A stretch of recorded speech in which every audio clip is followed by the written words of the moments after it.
News from Rivals 5-star camp and a lot of commitments. Let's talk recruiting. Locked On presents The Portal, the daily podcast covering college football recruiting and everything NIL. Part of the Locked On Podcast Network. Your team every day.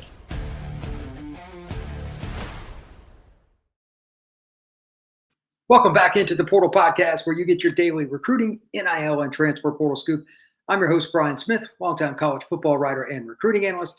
Thank you for making the Portal Podcast your first listen each and every day here on the Locked On Podcast Network.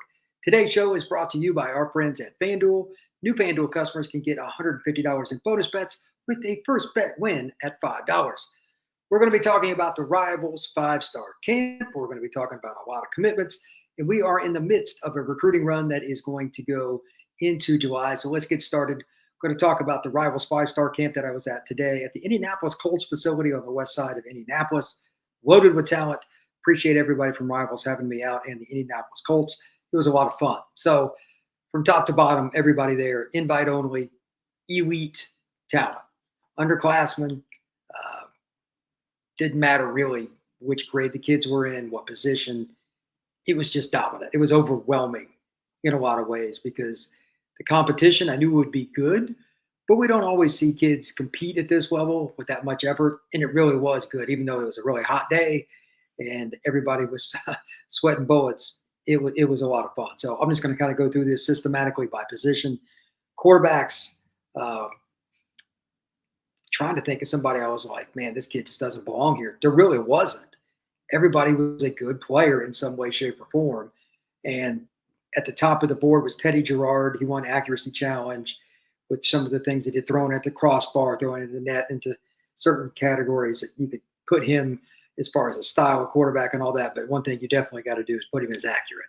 He was very, very good early on in the drills, and then he was really, really good in the 7-on-7 portion of the camp too. I thought he was a lot of fun to watch. He'll take the checkdowns, he'll throw it down the field, but the 2027 quarterback down in the Atlanta area, Teddy Gerard's a kid that's on the scene.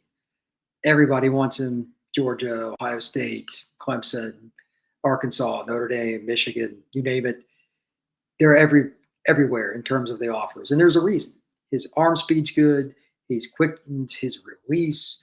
He's consistent with not making poor decisions. He only had like one bad pick today. And again, elite competition. But Teddy, and for those of you watching this on YouTube, the thumbnail is of Teddy. He just has a great sense of playing the quarterback position. And he's got 2 years of high school left. So it's pretty impressive to see him throw it. I really, really liked him a lot.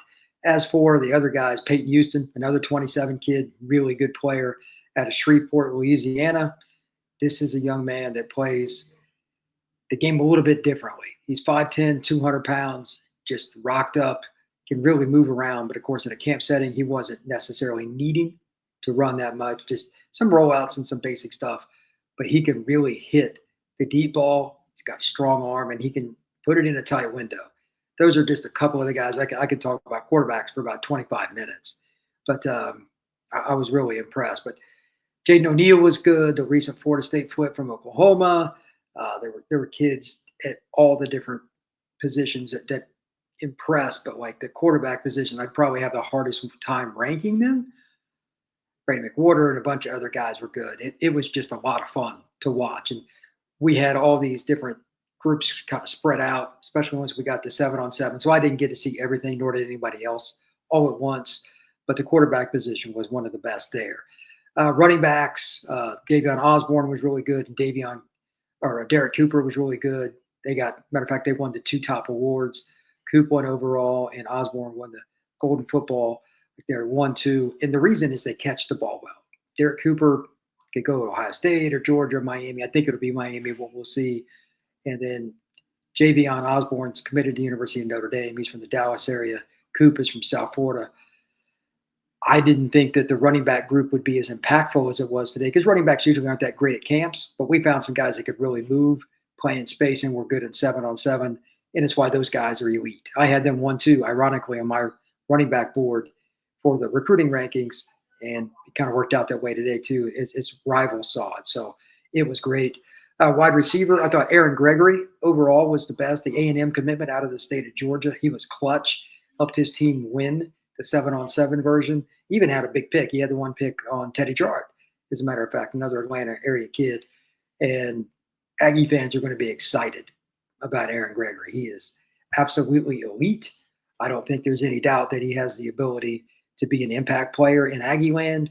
He's 6'2", 6'3", really lanky, probably got 6'5", wingspan or greater, and very competitive in key moments. So I liked him a lot. Aaron McFarland won the 40-yard dash for the fastest man, and he's like a 10, 300-meter kind of guy. He's only going to be a junior this year at IMG Academy. That kid shot out of a cannon. He was really good when I saw him. Several DBs were good. The kid that flipped from Georgia, name escapes me, to Miami a month or two ago from the Jonesboro area in the Atlanta area. He had a great day. Joey O'Brien that recently committed to Notre Dame was very good. He had some nice plays at receiver as well. But overall, trying to pick a receiver in this kind of camp settings, almost ridiculous. The only disappointment I had was Caden Prothro, the stud flex tight end. He's more like a receiver to me. He tweaked his hamstring early on. He didn't get to compete in 7-on-7. He was disappointed. So were we. But overall, like he's awesome. He's my number one tight end in the country. Great kid. The lineman challenge, man, there were so many good players. But Gabe Asenda, I liked him. I think some people are talking about him maybe playing guard instead of tackle. We'll see. He's the Tennessee commitment. I still like him a lot. The kid that just recently committed to Ohio State from California, I forget his last name, Kari, he was arguably the best defensive lineman there. I know some thought maybe Deuce Gerald's, but those two were awesome. Kari Adams, I think is his name, but no, that's the kid going to Notre Dame. My apologies. Anyway, the defensive line from California going to Ohio State, he was awesome. And then there were all the younger kids. There were so many I couldn't even keep track. Rivals 5-star was absolutely awesome. As for the rankings and all that, like Jake Krell was there, the defensive end from IMG, just as use an example, one of the defensive ends. These are how the kids get into the rankings and are dominant. If you want to go up the list, you have to earn it. And like there's a few guys that just constantly go and go and go. They get to the front of the line. They want to take extra reps. That's how it works. So I sit here in this hotel in Indianapolis with some of the worst internet in the world. That's why this podcast will be a little bit short. I just want to make a very specific point here. When you go to these camps, doesn't matter if it's Under Armour, Rivals, whatever it may be, but when you go to the front of the line, it gets noticed. It's a big deal, a very big deal. And not enough people understand how important it is for competition to take place in the first place, but at the same time, take every advantage during that camp, not just being there, not just kind of going through the reps, or when they ask you, you have to go out and get it. You have to go out and demand it. You have to go out and perfect it. Some of the kids today who did the Aaron Gregory, for one, is a great example. Those are the guys that get it done. Those are the guys that are always going to be really looked at in a positive light. Wilder is, by the way, the Ohio State commitment. He was awesome, the defensive tackle. But those are the keys. And I love those kinds of guys. So there were tons of players, and I hate just mentioned a couple, but like Gregory's an easy one today. Like he was just off the charts, awesome. Joey O'Brien, some of these guys that were just, they made the spectacular plays and some of these catches and some of these deflections. They kept coming back to the front of the line. Deuce Gerald's another guy, defensive lineman, always coming back to the front of the line. I just like his game as an interior pass rusher out of Collins Hill. It's awesome. When we come back, I'm just going to do the rundown of all the commitments here in the last 15, 20 hours. It just constantly is evolving. That is next here on the Portal Podcast. Summer sports are in full swing, and whether you're all about baseball under the lights, golf on the green, or high-stakes soccer, FanDuel is the best way to make every game even more exciting. You're already following the action. Why not make it a little more thrilling? With FanDuel, you can get in on the game while your friends are getting sunburned at the beach. Baseball, basketball, soccer, all these different things have been going on. But right now, for me, it's baseball because the NBA Finals just ended. So I'm just going to use that as an example. If you're looking for a same-game parlay, why not look at it from the perspective of late innings? Who do you think is the clutch person, whether a hitter, whether a pitcher, somebody that's going to get strikeouts, whatever it is? Over under totals, pretty straightforward. Hits, runs, strikeouts, no runs allowed, whatever it is. Looking for a different way to do a same game parlay. Baseball is actually one of the easier sports to do it.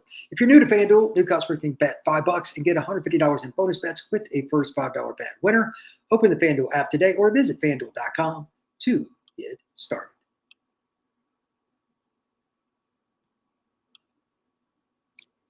Let's talk a little bit of a commitment story here or there. We got quite a few just from today and a few kids that honestly will probably announce right after I do this podcast because that's how it happens all the time. But over the last 24 hours or so, we got Jacoby Green, kid just outside of Tallahassee, has flipped from Mississippi State to the Florida State Seminoles.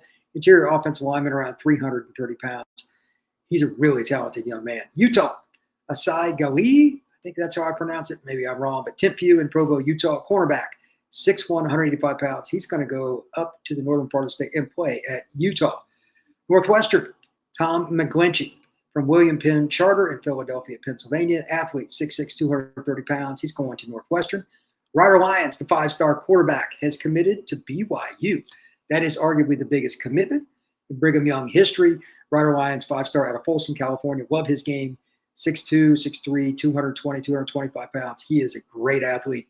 I think he's going to do great things. He is going to take a one-year Mormon mission. Jafar G. Noel, wide receiver, 5'10", 170 pounds out of American Heritage, going to Georgia Tech.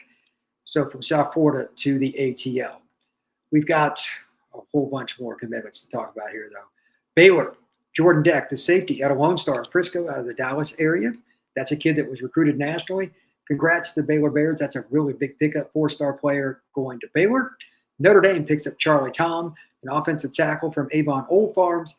He took an extra year of high school, and he ends up getting a Notre Dame offer, his dream offer. So good for Charlie Tom. Preston Ashley, safety, 5'10", 170 pounds, going to Colorado. He's out of Brandon, Mississippi. So the Buffaloes dip into SEC country. Dallas Dickerson, North Oconee High School in Bogart, Georgia, just outside of Athens. Going to Kentucky, he's a wide receiver, 6'1", 180 pounds. Samson Gash, Catholic Central in Novi, Michigan. He's going to stay home, play for the Michigan State Spartans, 6', 180-pound wide receiver. Duke, Gavin Strange, South Lake Carroll, just outside of Dallas. Kicker, 5'11", 170 pounds, going to play for the Duke Blue Devils. Syracuse gets Ivan Muhammad, safety, out of Camden, New Jersey, 5'11", 180 pounds, going to play for Fran Brown and the Orange. Lawrence Ayoliki, I'm not sure if I'm pronouncing that right, but he's out of Roosevelt High School in Yonkers, New York. Offensive tackle, 6'8", 325, going to play for the Boston College Eagles. Aiden Woods, tight end, 6'6", 255, going to play for North Carolina. And Bill Belichick, he's out of Abingdon, Virginia. Tight end again, 6'6", 255 pounds. Colin Thompson is going to play for Texas State, 6'2", 210, edge player out of Grand Oaks in Spring, Texas, just on the edge of Houston. Khalif Canty, interior offensive lineman, 6'5", 305, going to play for Missouri. He's out of Cass Tech in Detroit. Auburn picks up a player from NFL Academy in London, England. This is a unique one, 6'7", 370 pounds.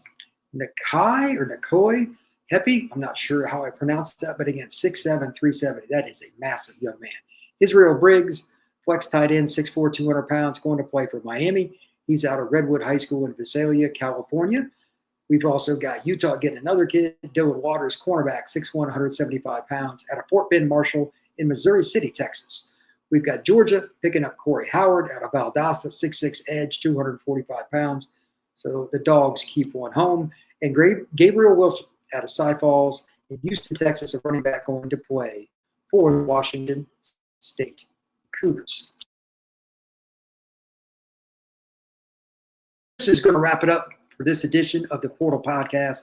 Thank you once again for making it your first listen each and every day. Truly appreciate you stopping in. We'll see you again very soon.